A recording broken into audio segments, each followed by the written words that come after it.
Hey y'all, it's me Marty. Welcome to another video. I decided I'd make a new thing on my Scrollsaw here. I haven't made a cross in a while. I have a whole bunch of different cross patterns and designs I've done through the years, simple ones and more intricate ones. I seen this one recently and I thought I would do it, and I decided it was really pretty, kind of a leafy cross. Has a few, only like, well, there's like eight inside cuts or so. Turned out pretty nice. Thought I'd just show you. So this is the pattern. They cut it out of cherry. I actually cut it out of maple.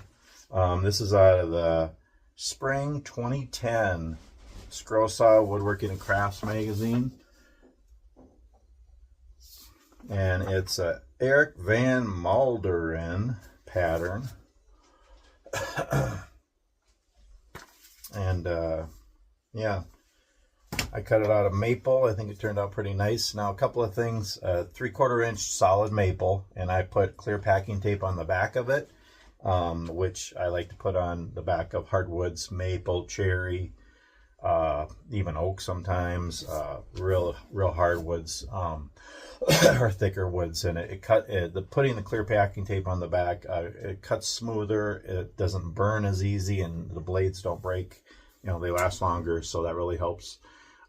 Cuts really smooth, and I just lightly sanded it. You know, it turned out pretty nice.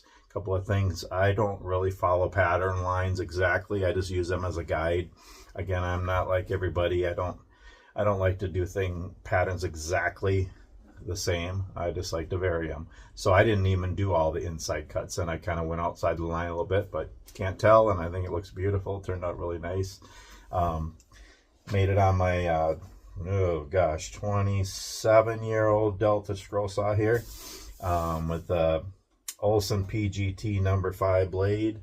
And yeah, start to finish, from tracing the pattern on wood. Again, I don't like to use paper patterns, so I just trace it on wood or use a pattern. I'm actually going to make a template of this one. And from tracing it on, cutting it out, sanding it a little bit, yeah, less than 45 minutes maybe. And yeah, I'm just going to put a clear coat on it. So yeah, nice new cross, kind of a leafy cross. And I just thought it was pretty, and just want to do a new one, so I'd share. And yeah, anyway, hope you're all doing well, and we'll see you on the next video.